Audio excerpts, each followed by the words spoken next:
Welcome to #No Filter Healthcare Podcast. This is where reality meets medicine, raw, unscripted, and uncensored. Co-hosted by healthcare aficionados Taylor Dunn and Tamara. Ready to deep dive into the heart of healthcare? No filter, just facts. Let's get started.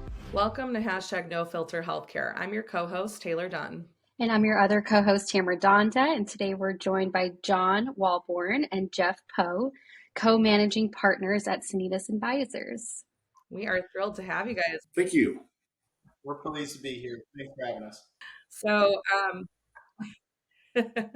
So we're doing a shift here. I mean, we have a lot of guests that come on from the dental industry, which we love and hold dear to our hearts. But you guys are from optometry, you're from healthcare in general, and so we're excited about this one. So I'd love to learn more about your backgrounds. Personally, I know all about you guys. Selfishly, I made you come on this podcast because I knew the rest of the world had to hear about you. But I'd love for you to tell us about your backgrounds, where you got to the role you're at today, and also about Sanitas Advisors. So Jeff Poe, and I've got about a 30-year career on the provider side of healthcare. So working for large hospital systems, HCA specifically in Denver, Colorado. And then after about 5 years of that, dove right into the physician side and spent 30 years working with doctors and large physician practice management, and have worked in a lot of really fun specialties from radiology to cardiology, oncology, some peds subspecialty services. And I've had the opportunity to spend time with publicly traded companies, private equity backed companies, and then also privately held, where doctors and or the management company owned the practice and ran the business. About 10 years ago, was asked to join a large eye care practice in Denver and took over as CEO and one of the owners of that group. And we grew the business and had a huge time just having fun in the marketplace and really doing some dynamic things. As you're seeing in the dental arts, we're certainly seeing it in optometry. Private equity is looking at how do you consolidate and what do you do and where do you go next. And so being one of the largest practices in Denver and integrated ophthalmology and optometry, we were picked up by a private equity in Cinderella timing. And by that, I mean we closed at the very end of 2019. We all know what happened in 2020. So after taking a little bit of time off, I joined John and the founder of Sanitas Advisors, which is a boutique strategic consultancy. And you brought up dental arts. It's one of the areas where we spend some time. But the bulk of our time is in the eye care practices, optometry and ophthalmology. Again, some dental arts, auditory, and actually veterinary.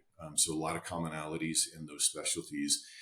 And as a consultancy, certainly you think about doing strategy and that level of work. And that is definitely an area that we excel in. I would say the other area that we spend a lot of time in is execution, innovation, and revenue acceleration. So those are areas that are very important to helping practices succeed, organizations grow.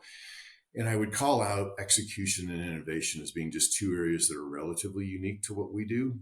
There are a lot of great strategy consulting firms out there, but taking a strategy and actually being able to execute it is a unique skill set. And John and I both spent about 30 years running, growing practices, et cetera, and businesses. So we know an awful lot about execution, and we can step in and really help from that perspective. A natural passion for both of us is innovation. We spend about half of our time working with innovators and helping them, not with their innovations per se, they're experts in that area, but transitioning that entrepreneurial innovation and skill set into actually operating the business and being able to run it from there. So that's a little bit about me, a little bit about our company. I'll transition to my partner, John, and then look forward to some questions. Thanks, Jeff. And, quite often people refer to us as I'm Jeff's yin to his yang or vice versa. I spent 30 years in the business side of it, really in the manufacturing piece of it. My career started, I worked for General Electric and I worked for their plastics division. So spent a lot of time working with many, many companies on how do they develop their products. I had moved up to running the electronics division. So that was at the time, cell phones were emerging, laptop computers, you name it, everything from refrigerators to military equipment. And one of our biggest customers was Sony and their compact discs. So they had optical quality polycarbonate. And the second biggest customer was glasses. So the most of them here in the US are made of polycarbonate. And had one of them say, hey, whenever you're ready, come join us. We'd love to have you. I didn't think I was ever going to leave GE, but lo and behold, they sold the company. And when they sold that and I was no longer with GE, it was a great opportunity to jump on what's next. And that got me started 15 years ago plus in the optical industry. And I ran innovation and strategy for them, then ran their North American marketing, and then was their president of ophthalmic lenses. And if there's ever a theme in my career, when they sell the business, which happened with EssilorLuxottica, it was a good time to transition again. And as Jeff said, made the move into working with our founder at Sanitas Advisors, really to start seeing if we could give back to this great industry that's given us so much. And so we started really building this practice and working with all the different groups Jeff described. Thank you guys for sharing your background. It's extensive to say the least. So John, with your vast experience in strategy and marketing within the optical industry, how do you see the intersection between technology and eye care evolving? Yeah, that's a great question, Taylor. And interestingly enough, as you guys have participated, we do an innovation summit every year. And this was our fifth year to host it. And one of the key themes of this was this very topic, the intersection of technology and eye care. And where it seems to be moving is into, everyone's talking about it, the AI space, artificial intelligence. And we know artificial intelligence is kind of like Kleenex these days. It's everything from a simple logarithm to all the way to autonomous machine learning. But where that's happening is a lot of momentum in diagnostics and diagnosing conditions in the whole body through the eye. And what we mean by that is the eye is kind of a mini human system itself with blood vessels and veins and everything else that's there. And the miniaturization of it allows for some of these diagnoses to be manifest earlier than they can be seen physically, or symptoms have begun to materialize. And so what these companies are doing are finding ways to identify biomarkers and other types of signatures within the eye that identify everything from Alzheimer's, 20 years ahead of clinical diagnosis, to heart conditions, kidney conditions, all the way through to traditional eye diseases. And why this is the intersection, Taylor, to just succinctly answer your question, is because optometry already has the equipment to be able to execute this. It's adding that software and then being able to take advantage of the patients that are coming into them, their knowledge of the eye and other things, to then help being able to refer that out to the other medical networks that can benefit these people at a much earlier stage in identification. And this is really where I think innovation is going to take making leaps forward in healthcare through optical and optometry. Is this technology being publicized right now in a large way? Because I feel like, maybe there's just too much news going on or something, but this is just so, it's so amazing what they're able to do. And I just feel like I am not hearing about it. I feel like this is something that should be front news, like yeah, it's a great question. And I'll just answer it quickly this way. It's just starting. And the reason being is a lot of these companies, and a lot of them are global, have been doing this for a long time. And as they make their way into the American regulatory market and try to understand where this fits, that's where we're helping them to guide them on this path. There's a bit of a situation where they're kind of looking at the opportunity and saying, hey, does this go through your primary care physician or does this go through optical? And Okay. what they do know is they know primary medicine very well, because that's what's normally practiced outside of the US. Optometry is one of those things that's not in every country in the world. But what they also know now is that when they can learn the optical industry, that these individuals already have equipment, patient base, a frequency of seeing patient. So all these things are coming together. So you will begin to hear a lot more about it. There's recent articles in the Wall Street Journal about a few companies and a few findings and a lot of their clinical studies. They're trying to advance those as we speak. As they should. Definitely. That's really exciting. Yeah. So thank you for sharing that. So Jeff, I'm going to jump to you now. So, you have a different background. You transitioned through various healthcare sectors. So from your perspective, what are some of the unique challenges that optometry faces, that are compared to other industries or other sectors of healthcare, such as oncology or hospital management? All of us, right, in any business face a number of challenges. And, right off the top, I can think of three challenges that come into play for optometry, and then one that is probably facing all of us. And, so if we start thinking about optometry specifically, what's really unique about that one is there's no single national standard for what happens in every state as it relates to optometry. So if you're practicing in California or in the middle of the country in Oklahoma or off on the East Coast in Massachusetts, the level of care that you can provide as an optometrist is different in each one of those three states that I just described. That's not true for almost every other medical specialty out there. So it's really unique, and they face a challenge because of that you're doing 50 different things in each one of the different states, and how they come together and embrace that single united front of what we optometry can do is going to be a challenge for them to work through as they elevate their profession.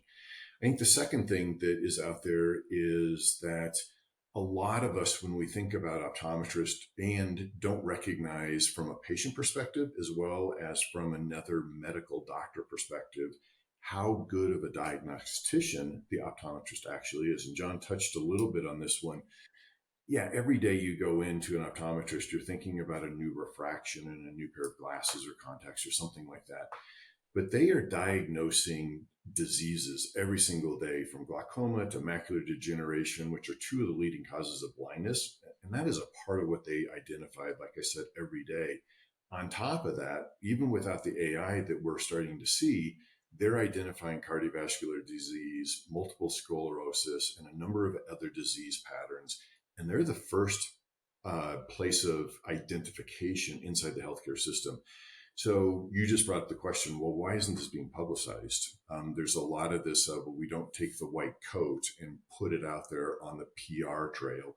So they're going to need to think through, we as optometrists do a huge amount of work in diagnosing and really helping the healthcare system move forward. How do we put ourselves on the mantle of really being good diagnosticians and letting everybody know about that one? And then third, I think there's this natural challenge that happens inside an optometric practice, which is you're providing high quality medical care at one end of the building. At the other end of the building, you're offering a retail service. Somebody is buying a pair of glasses and going through that consumer service.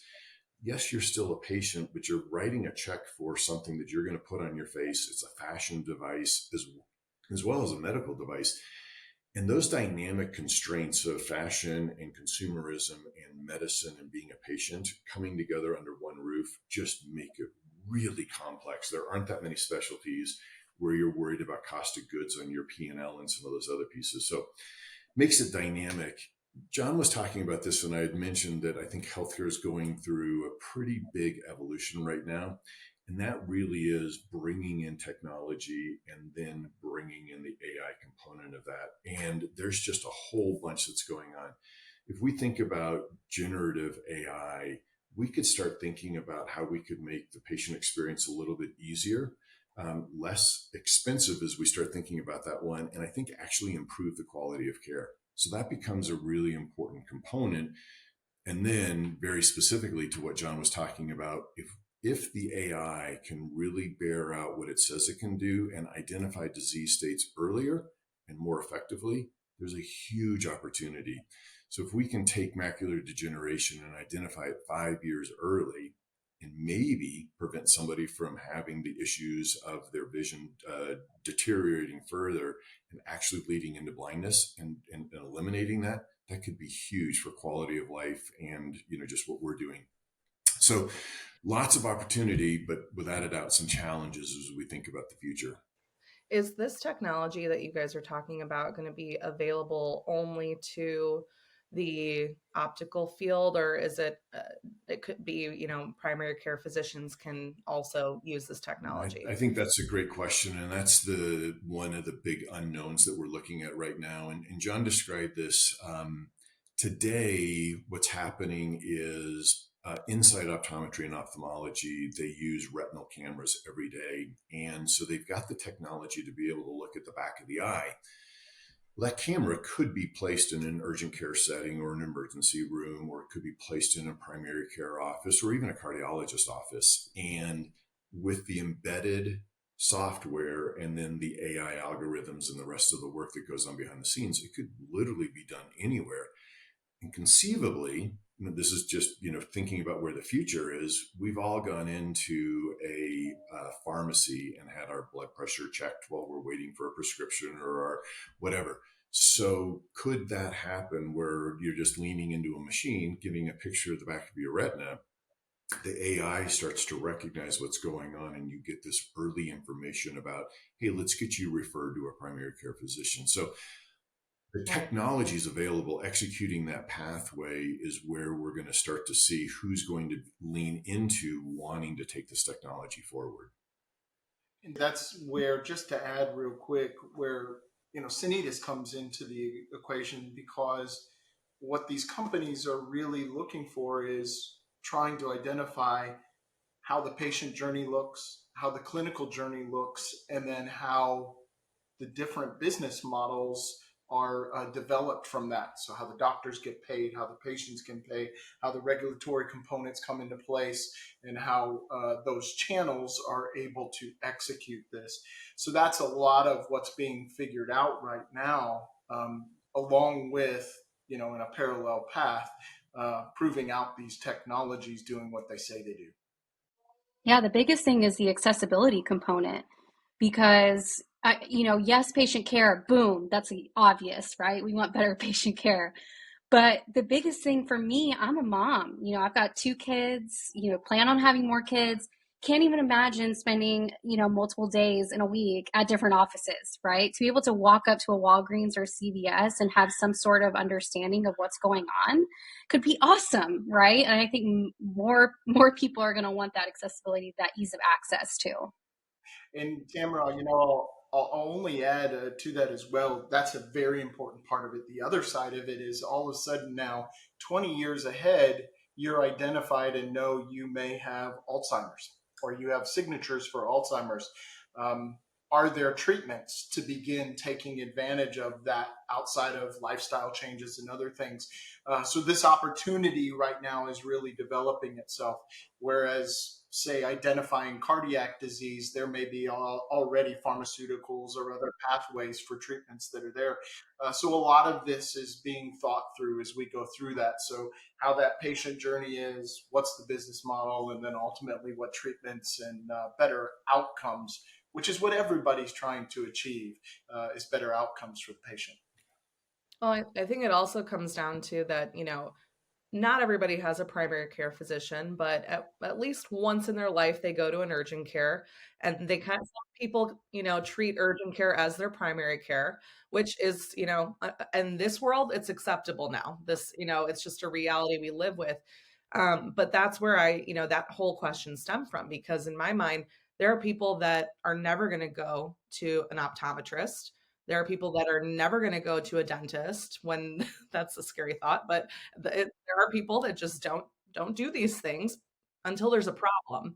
And so to have that access to that type of technology, they hopefully are really thinking about that in this convenient way, because that will be really exciting to give access to that, because the unfortunate truth is they're not going to access them at those, optometry and dental offices and all the new technologies and things like that. Certainly not exclusively, and having this be able to get out there for, again, the identification of a potential disease state, and then to go through the formal back end testing and then the management of the disease, whatever it happens that you might have, becomes really important. But if we can literally identify early and talk about preventive measures instead of, Right. now you are sick, and now let's talk about how we can manage that illness, it would be a lot better if we could make it easier access points and more ubiquitous for all of us to be able to tap into it.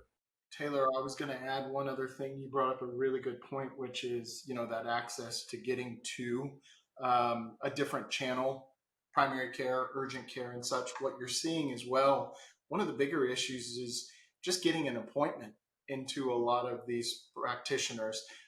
It could be 2, 3, 5 weeks, 2 months, 6 months to get in and get an appointment. And you see alternative models beginning to emerge as well, and where they're doing that type of thing, which is thinking about more of a concierge healthcare or a customer centric healthcare like Amazon One Medical or Forward Medical out there that are saying, hey, we hear you, patients, customers out there. You want to be treated differently, thought differently. You want to be able to make an appointment on 24 hours notice and be able to get the services all in one place. So there's some other thought processes as well going on in the medical model around that as well. Yeah, no, it's really, I love talking about this stuff because if it's not being told, in the news channels or being headlined as the way I feel like it should, but, having access to just, presenting it through even this podcast is just really special to me because everything I learned from the people that we talk to, all these experts in these industries, I take to my family, and I hope that it spreads through, the knowledge I provide them. So this is really, really great that you guys are sharing all of this information. All right. So to kind of shift gears a little bit, we're going to do my favorite part of this podcast is the no filter part. So let's ask you guys a question that, I'd love to take you a little bit out of your comfort zone. But just, tell us in your experience in eye care, what's the hard truth about the industry that isn't often talked about? I'm excited to hear this. I'll take one first, Jeff. I think, since we've been on that theme of innovation, one of the biggest issues we see is adoption of new technology and innovation. This profession for a long time on the optometry side has really had to, as Jeff articulated, in each state, establish what is their role of being able to practice in each of those areas. In one state, they can do LASIK procedures. In another, they can only prescribe glasses and contacts and do prescriptions. So there's a vast difference in there. But for all of them, because of that, they're very skeptical of innovation. I think a lot of times the profession feels that they're going to be replaced or supplanted by technology. And I think it's quite the opposite, which is technology and innovation is only going to enhance what they do. And hopefully, very similarly, this story's told a lot, just like the autorefractor that came in the late 70s. They were very skeptical of it. But what they learned was that technology afforded them more time in the chair to have one-on-one conversation time with the patient because they had a starting point for the prescription to then do their subjective piece of that. And it allowed them to have more dialogue about how they're using their eyes, how they're using their vision, what kind of conditions they may have, and so on and so forth. So it took them some time. And I think that, to me, has always been one of those things that they need to learn to be able to be more proactive about innovation to advance the profession and the healthcare that they give.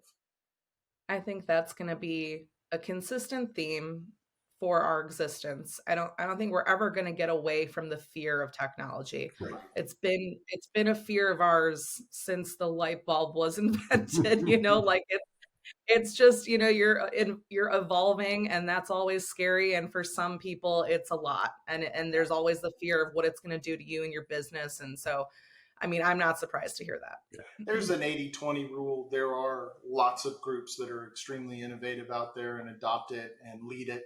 But the majority of the practices are very hesitant and late to jump on the train. All right, Jeff, what's your thought on this question?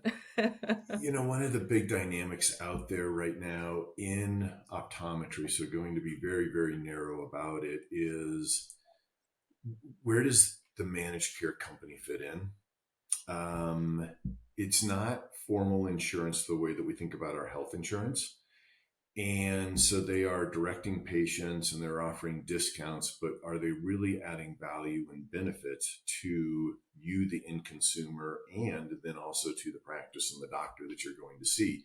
And you can go to a Vision Works or a private practice or any number of locations, and I think that managed vision benefit is really something that the industry, it's I don't want to call it a dirty little secret, but it's what's the value that's really out there, and are we talking about it, and where will we see that go in the future? Tagging on to that one, I think one of the things that is just beginning to be scratched, and will become a bigger and bigger topic, is with these diagnostic tools, will somebody be able to get a quote subjective refraction, which is what you need in order to write a new prescription for your glasses or for your contacts, and do that remotely? So Tamara, you've got kids, and at some point you're running from school to kids to soccer to this to that. Where do you fit in the eye doctor? And so if you could do it remotely and get a good refraction, well, then do you need to go into an optometric practice or an eyeglass store and buy your glasses or your contacts there, or can everything be done online? It's a question, not a statement, but I think that's something that we're going to need to start addressing and think about. There are pros and cons to doing, an Amazon-esque type of adventure in eye care. And so that's an area that a lot of us are probably keeping our head in the sand on, because we don't want to address it because it's a big, scary topic. But it is something that technology is going to lead us down that path, and we could have that opportunity of ending up really dynamically changing how care is delivered. I think it's definitely scary because people don't want to lose the brick and mortar. Like they want that experience. And so I don't think it's ever going to go away, but it also provides access to care. As if you talk about any kind of telehealth, what it's doing is it's providing access to care for people in rural areas, or where they just, maybe they can't leave their home. Maybe they've got some sort of condition that doesn't allow them to be able to step out and see the doctor the way that they would like to. So it addresses things that a lot of people that aren't in that predicament don't think about. So I don't think that there should be fear aligned with it. It's just expanding the reach. So. Absolutely. And for any one of us, buying certain things online, that it might be an easy experience to buy a book. That's fine. You need to try something on. It's a little bit more difficult. And so how do you get the fit of your glasses? Or so there's a lot going on that we need to really consider in those areas. But I think it also opens us up for being better connected with our patient consumer.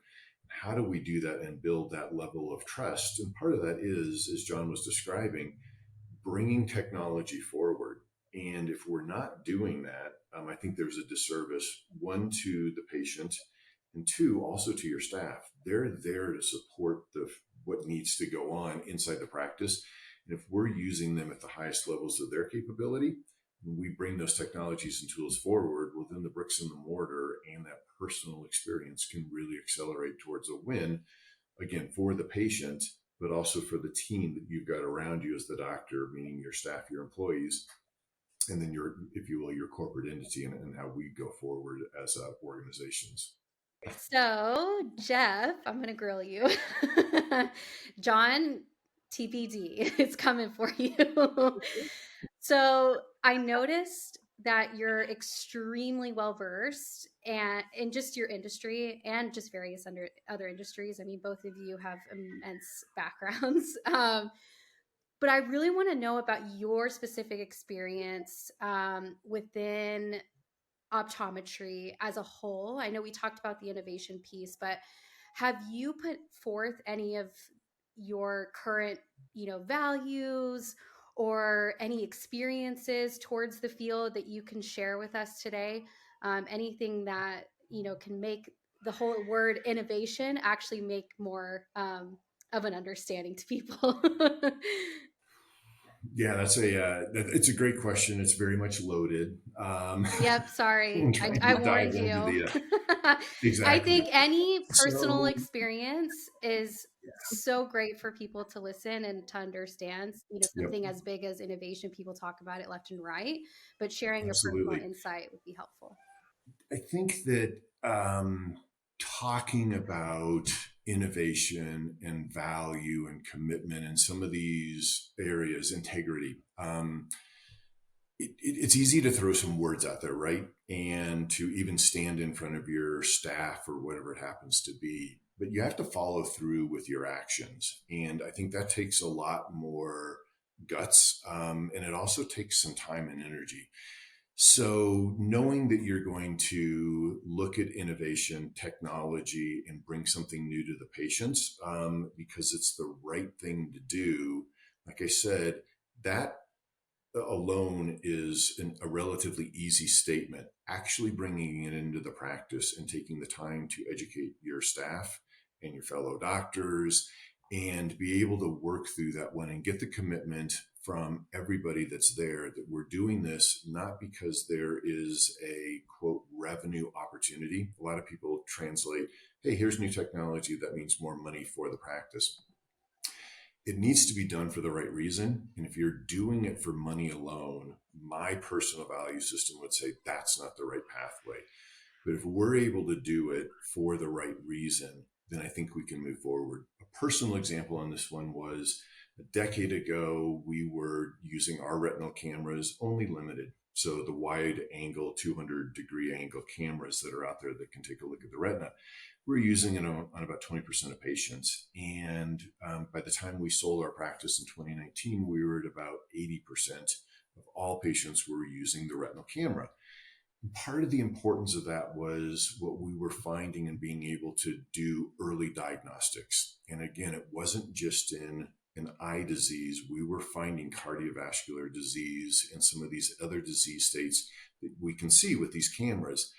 And by being able to put somebody, meaning a patient, in an environment where they can now go out and seek the medical care that they need for their health is huge.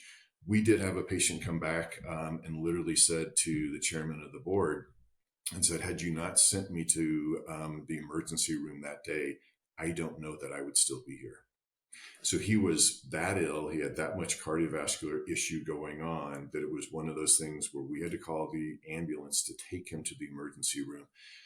I imagine he's still alive and thriving and doing quite well, but knowing that and being able to look across the aisle to your, like I said, to the doctors and to the staff in your organization, say, that's why we do this. That's important. And so that's where I think the your own personal integrity needs to step forward. It may not be easy, but if it's the right thing, you can go from a good practice to a great practice. I 100% agree. I think that's awesome. And what a great experience that you shared with us. That's unbelievable. I can't imagine being able to detect things that early and to be able to make that jump, to the right decision. Wow. Amazing. John, your turn. Yes. So you've seen the optical industry move from B2B and then B2C, right? We talked a little Yep. bit about B2B, B2C, and how when it's overlapped in medical, it's difficult to understand. What's a challenge outside of the difficulty of it overall that you faced during that change that people don't generally talk about?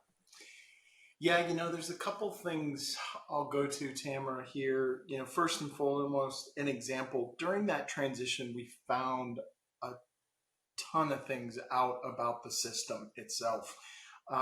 We talked a little bit about innovation and willingness to adapt and such. But for example, when you move to B2C, for example, they started selling contact lenses online and then there were glasses online. we found out that, being in person wasn't always the best experience. And for example, when you go into an optometry office and then into the retail side of it, um, most of the people sitting with you are opticians, and in many states, they don't have to be licensed. And unfortunately, for that, standardization of training and care isn't always the same. Where I'm going with that is when people are buying glasses online, they're always asked, do you want anti-reflective with that? And interestingly enough, online, when the consumer has the choice and is presented with the opportunity, they'll take it 70, 80% of the time. In optical offices throughout this country, that number is only about 40%. And most of it's because they're not even ever mentioned that AR is an option. And a lot of that happens to do with Taylor, going back to your no filter side of it, a little known situation we call kind of investment planner syndrome, where they're making a decision whether or not that person really can afford that or was willing to pay for it without offering it to them. So one of the things, in going with your question on B2B and B2C transfer, is how can we get better standardization of practices for consumers that are more consumer centric? And you'll see by nature, many of the offices are independent. So you're going to get a very different experience. And there's positives to that and there's negatives to that. But the second part, Tamara, I was going to go with is just the systems. There's 40 EHRs and multiple versions of them. So thousands of combinations. And unfortunately, that allows for slow to adopt practices in these practices, whereas we're doing a interactive conversation here today.